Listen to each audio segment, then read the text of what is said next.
Namibia, hello Africa. I'm Soraya Mentor, and you are watching Africa Beyond Borders. We get to chat to amazing Africans who've traveled beyond their homes. It is all about culture and how we carry it everywhere we go. Today's guest is Annemarie Du Toit, here to share her journey moving to South Africa and Namibia, well, back and forth in between, but I actually don't know where you were born. Let's think Um, about it now. so I was born in Klerksdorp, which is Yeah. a very small town, like in rural South Africa. A lot like Gobabis, very small town, Ah. farm town. But okay, comparing it to Gobabis seems strange because it's a lot bigger than Gobabis, but in the Yeah. scale of South Africa, it's like tiny. But so that's Mm. where I was born. So South African Yeah, is the proper term, yeah, I think that and would then be she the moved to easiest. Namibia. Yes, Yeah, how are you doing today? I'm good. I'm good. I'm a bit nervous. Oh my gosh, I should be nervous. Like, look at how lovely you No, look. but you as well. And like Phew. I've watched the show and I love what you do with the show. So it's Oh, like kind of nerve-wracking being here and just like talking to you and everything, but I'm excited. It's oh, like good nerves, good nerves. good nerves. Good. A good friend of mine said, if you're nervous, it just means you care. So Exactly. we're just channeling our nerves into a really cool convo now. So Exactly. I would love to know, growing up in Klerksdorp, sounds like a very Very much. Afrikaans town. Are you Afrikaans? Yes. Wow. Yes. So I grew up bilingual because I had an Mm. English stepdad, Afrikaans mom. So that's why I'm kind of fluent in both. But I actually didn't grow up in Klerksdorp. So I lived there, I think, for like the first 6 months of my Mm-hmm. life. Moved to Cape Town for 2 years, but these are things that I can't really remember because I was very young. A baby. Yeah, and then spent most of my life in Joburg. I think from the time that I was 5 until the time that I was 16. I grew up in Mm. central Joburg on the East Rand, which people who know the East Rand kind of has all of these rumors. It's where Brakpan is, for example, Okay, Brakpan, okay, Boksburg. So okay. all of those towns that you kind of hear the jokes about. Yeah, spent my whole life there. Did a 1 year stint in Pretoria, and then moved to Namibia, moved to Gobabis before coming to Windhoek. Mm. So yeah, Jessie, how old were you in Joburg? How long was that when you stayed there? sure. I think it was about 11 years, and we moved there when I Yo. was 4 or 5 until I was 16. Um, yeah, like my whole life, essentially. I went there for primary, for high Yeah. school, um, and then moved in the middle of high school and came here. In the But middle of a high school. yeah, so I went Jeez. in grade 11, which Yeah. was the year that I was supposed to be doing like record exams and Oh things. my gosh. And we don't really, because I was in a state school in South Africa, so we were on the CAPS curriculum. Mm-hmm. So, and then moving to Gobabis, being on Cambridge, it was like such a big shift, especially in my grade 11 year, Yo. because I spent my whole life like studying one way, and Cambridge is so different to anything I've ever seen before. Yo. And like, I know a lot of Namibian students tend to disagree with me on this, but I think it's also because we grew up with the different things. But I think Cambridge is so difficult as a syllabus. Like it took a lot out of me to be able to kind of wrap my head around everything. So yeah, Firstly, high five. thank you, thank Grade you. 11, to me, grade 11 was one of the most difficult years for you to not only, Yeah, number one, learn an entire new school system. Number two, leave your home country, come adapt here. Number three, forming new friends, teachers, and stuff like that. That is insane. yeah. Okay, not insane, but you do it. I'm sure you did it with such ease, No, you know? I think insane is the correct Okay. word. It made me feel insane for a lot of my grade 11 year. But yeah, no, I definitely think insane is the right word. But I was kind of talking to someone before coming on the show, kind of like prepping what I was going to talk about because it's Mm-hmm. such a difficult thing for me to talk about. And growing up in Joburg was such an experience. And I kind of, one of the main reasons that I agreed to do this is because I kind of want to shine a light on some of the things because I Mm-hmm. think South Africa is so romanticized on social media. If you look at TikTokers going to the Kruger National Park or going to Cape Town, it looks like this world class place. And I just think there's so much beyond that Mm-hmm. that needs a little light to be shone on it because growing up in South Africa was not easy. Like, I'm lucky because I got both experiences. I got the whole growing up in the city, being a city girl, and then I also got growing up in a rural town in Namibia. And to me, it's that thing of we didn't really have any freedom growing up in South Africa. Mm-hmm. Um, it's a dangerous place. I mean, we all see the crime stats, we all hear about the corruption, we all know about all of these things, but I think living in that reality is so much different than seeing it on the news. Like, as a child, you can't just go ride your bike on the street. You are always either enclosed in the four walls in your house or the four walls of your school. It's never going out by yourself. You can't tell your mom as a 14-year-old, hey, I'm going to the mall, I'm going shopping with my friends, because you don't have that freedom.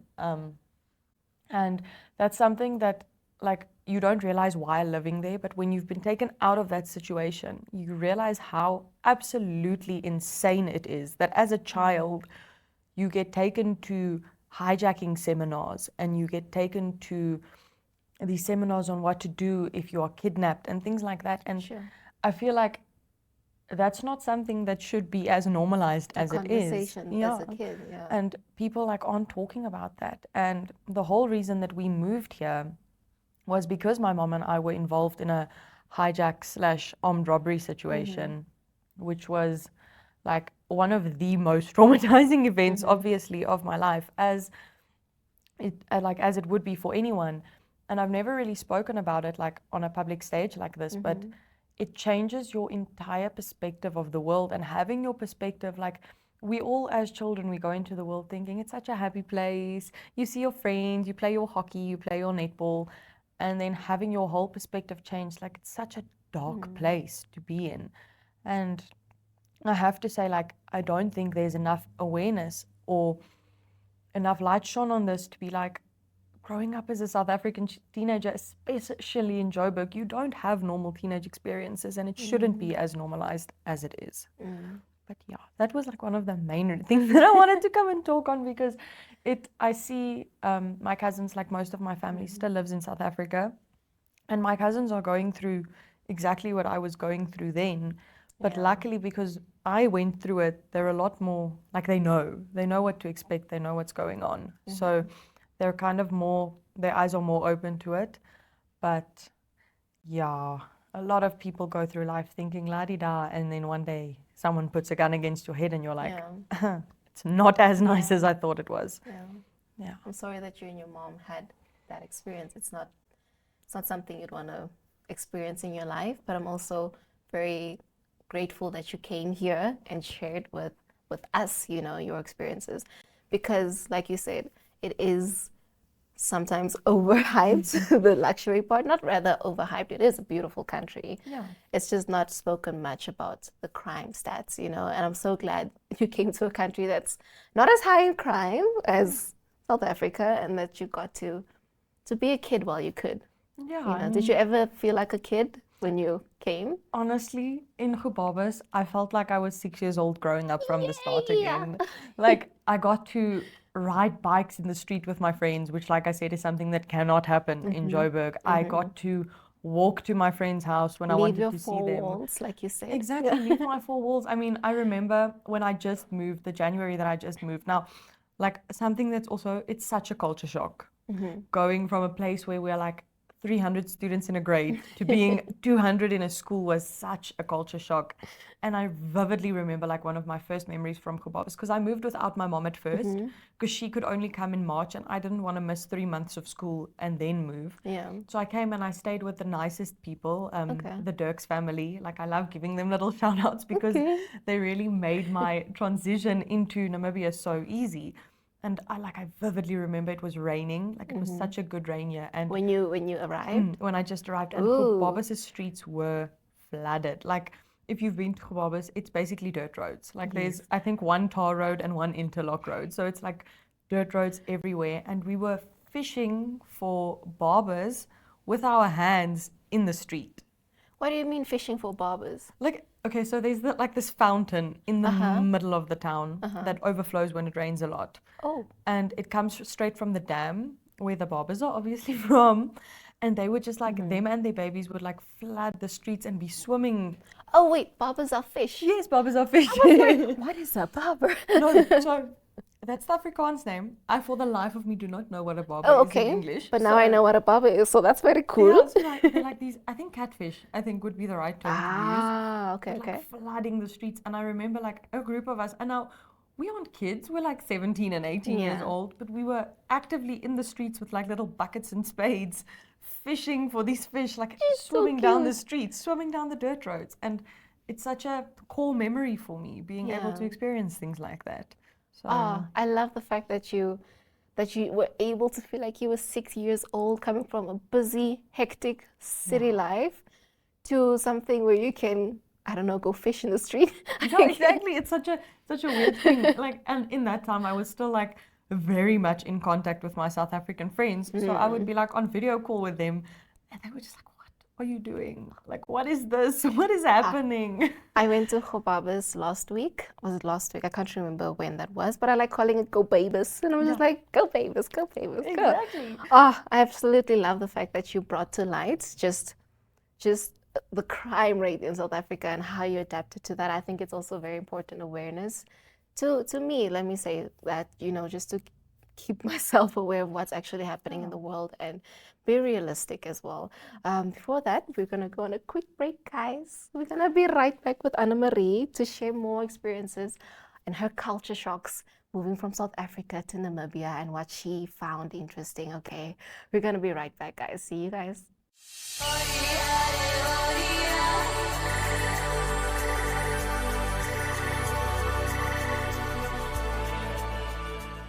Welcome back, Africa. Welcome back, Namibia. I'm your host, Soraya Mentor, and you are watching Africa Beyond Borders. We're chatting to amazing Africans who've traveled beyond their homes and they're here to share their experiences around the world. Today, we have Annemarie Du Toit, who's here to share experiences from Klerksdorp. And we already got a bit into it on how she moved from there to Joburg and Cape Town and going to Gobabis, now Windhoek. A lot of hopping around for you. Really, really, it was like, it felt like if you watch like TikTok a lot, you'll see those American military families that like kind of move Ah, from state to state. yes. That is what it felt like. So as someone who's traveled so many towns and countries, well, country, do you, how do you adapt your personality for the different cultures that you meet? Yeah. It's a bit of a difficult question, Mm-hmm. but so in South Africa, I was kind of always the loud friend. Like I'm a Mm-hmm. very loud and outgoing person in Mm-hmm. general. And then this is something you've kind of got me here because it's something that's quite difficult for me to talk about. But then moving to Namibia, also because in South Africa we have a different way that we dress, we have a different way that we act, we have a different way that we address each other. And in moving to Gobabis, it did kind of at some points feel like I lost a lot of my personality Okay. in trying to adapt to what the expectations and the social norms were there Mm-hmm. because like it was a lot different. Like in South Africa, like I said, we were such a big grade, such a lot of people that you could kind of choose your friends. Mm. Where in Gobabis we were, I think, 12 matrics. So you were like kind of forced into this social Yeah. circle. And I adapted my personality a lot. Like I became a lot like the girls there. I was doing what everyone else was doing, kind of falling into the trends. I became very quiet because that's kind of what they expected me to be because they Mm-hmm. already had a loud friend and they already had an outgoing friend and a Mm-hmm. smart friend. Like as a high schooler, you often get put into those like categories. Yes. And so I just decided to become the quiet friend and I kind of Oh. pulled back a lot because I didn't want to be taking up anyone else's space, especially coming into a group that's so tight knit and so close to each other because they've been together from 6 years old up until 17. Sure. So I did feel like I kind of lost a lot of my personality in Gobabis. But the one thing I can tell you is since moving to Windhoek and finding people that feel like my people again, Hey. especially since working, which is crazy actually, but especially since working at NMH, I've kind of like gotten a lot of my personality back. Like I feel free to be the loud person if I want to be the loud person and to be friends with who I want to be. So yeah, Vintu kind of saved that experience for me and gave me a lot of my, I like calling it my sparkle. Vintu gave me a lot of my sparkle back. So Oh, you sparkle back. That yeah. makes me so happy. You popped a question in my head while you were speaking. What made you move to Windhoek? So, my mom was the principal of Gobabis Gymnasium. She Mm-hmm. grew up in Namibia, which is the reason why we were able to move here when everything went down the way that it did. And we were kind of just looking for bigger, better things, because my sister and I both coming from Joburg and moving to Gobabis, it was very small for us. Like the opportunities aren't as much. There's one school to choose from, or there's two schools, but like because my mom was the principal, we were kind of forced into the one school. Working opportunities, university opportunities, even for my mom. She now is the CEO of Windhoek Afrikaans Private School, and that's kind of what drove us to move to Windhoek and just finding bigger, better things for ourselves as well. Yeah. And my sister is in Windhoek Afrikaans Private, so she's kind of gotten back to having that big school experience. She also had her Gobabis gymnasium for I think 2 years, and now she's back to being in the big school. Also found a lot of her sparkle again. So Aw. yeah, that was kind of the driver behind that. Yay, that makes me so happy for her. I don't even know her, so that makes me Yeah. happy Oh, for she's her. lovely. You can No. be happy for her. She's like the best person in my life, my safety net forever. Ah, I'm really Yeah. glad. Shifting gears, I wanted to find out now, you did mention briefly when you came to Namibia for your first time, you experienced the rain, which for Namibians is like, wow, we're glad, because it's a very dry country sometimes. Yeah, I've experienced that as well. Like it can get so dry. But Yes, yeah, I would love to know, do you remember your first 72 hours coming into Namibia? I do. Oh, you do? I do. Like, I'm so shocked when people remember. so we flew into Windhoek, obviously, no flying into Gobabis. It's not like South Oh, yeah. Africa where every town has its own little airport. So we flew to Yeah. Windhoek, and I remember being so nervous on the plane because so school started on the 26th of January. I landed here on the 25th. And I had to go to Gobabis, buy my school clothes, meet the family I was staying with, and I only had my mom for those 72 hours. Like that was the time that she was able Crazy. to be with me. So I remember we drove, and like I said, it was a good rain year, so everything was green. It was Wow. Like you absolutely said with the fish, what's the fish yeah, called in Afrikaans again? a barber, A barber. a barber. Yeah. Yes. So I remember like driving this Windhoek Gobabis road, and it was just green, Wow. and it felt like I was in a movie. I mean, my mom and I, we were listening to our favorite band. We have a joint favorite band, a South African band. They're called Spoegwolf. Okay. And we were listening to their music and kind of just together, but in silence. Like we weren't talking.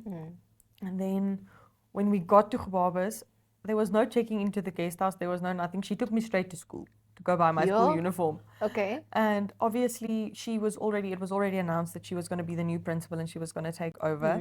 But I kind of had this thing because we also don't share a surname. I kind of had this thing where I wanted to be something other than the principal's daughter.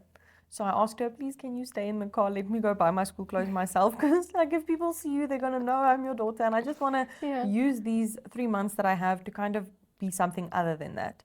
Which it's definitely not a bad thing being the principal's daughter, but, like, that's not the only thing you want That's to not be. how you want to be introduced. Yeah. Yeah. And so I went in, bought my school clothes, and then met the prefects of that year, who were super nice, by the way.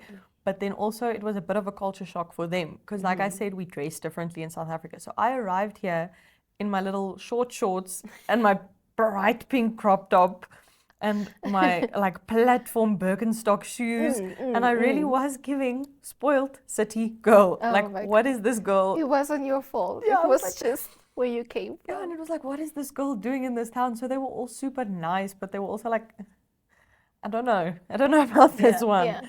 And so met them all. I actually ended up becoming like really great friends with a lot of them, like to this day.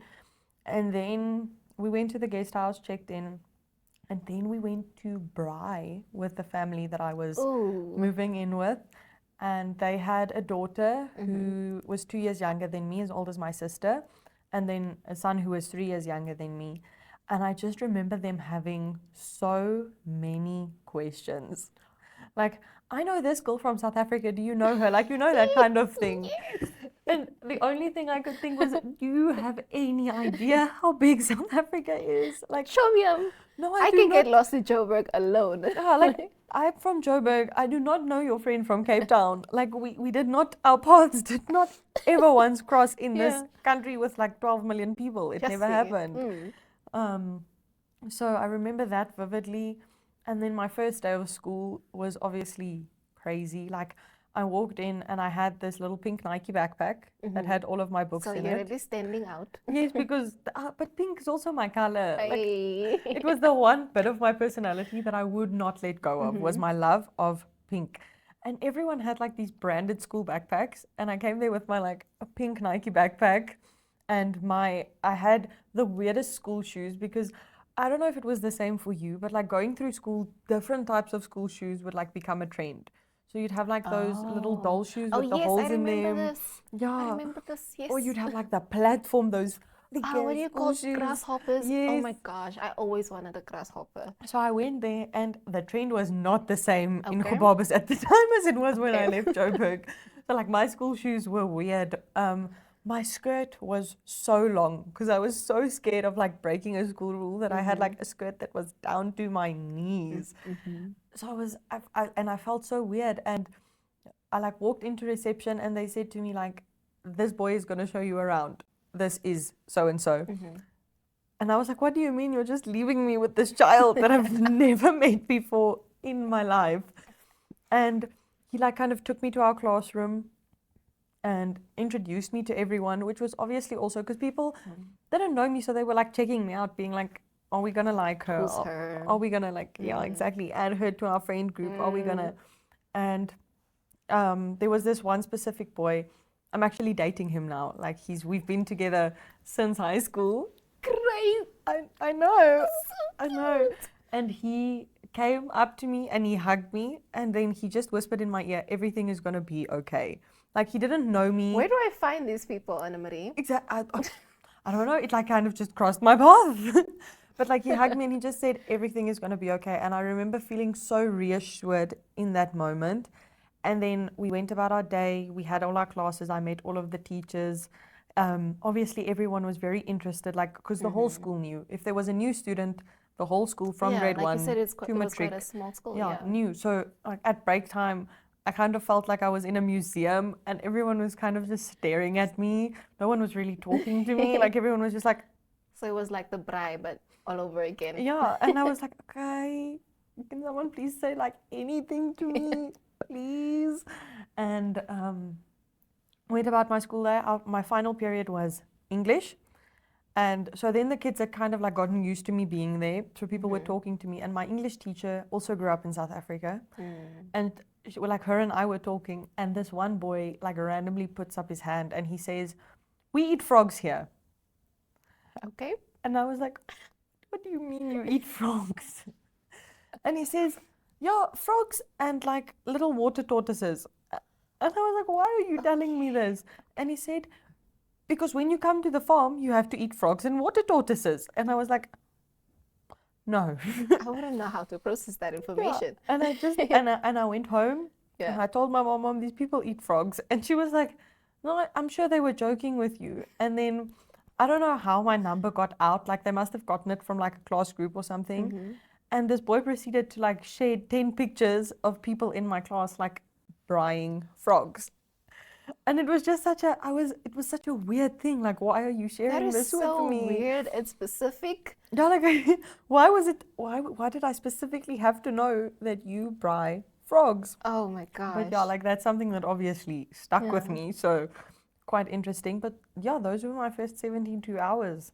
Very strange. In an entirely new country, going to a new school, meeting new friends, and seeing pictures of frogs. Exactly. Basically, that sums up my Gobabis experience. Annemarie, I love talking to you today. It was absolutely amazing having you share your story with us. I absolutely appreciate it. Thank you. It was so much fun being here. I love talking to you too. And like like I said, it's like the first time that I actually get to talk on this experience. So it was so much fun being here with you. And now we're not so nervous anymore. We were so nervous when we started out, but we made it through the episode. Doing exercises and such things. But now we're happy. We've talked. So yeah, it was lovely to be here and to be able, and you're such a nice person to share it with. Like you ask the exact right things to make me comfortable. Okay, I'm going to compose myself for TV right now. To all our viewers watching, thank you guys for watching today. You can join us every Monday at 8:30 p.m. on DSTV channel 285, GoTV channel 25, and oneup2.com. See you guys next week.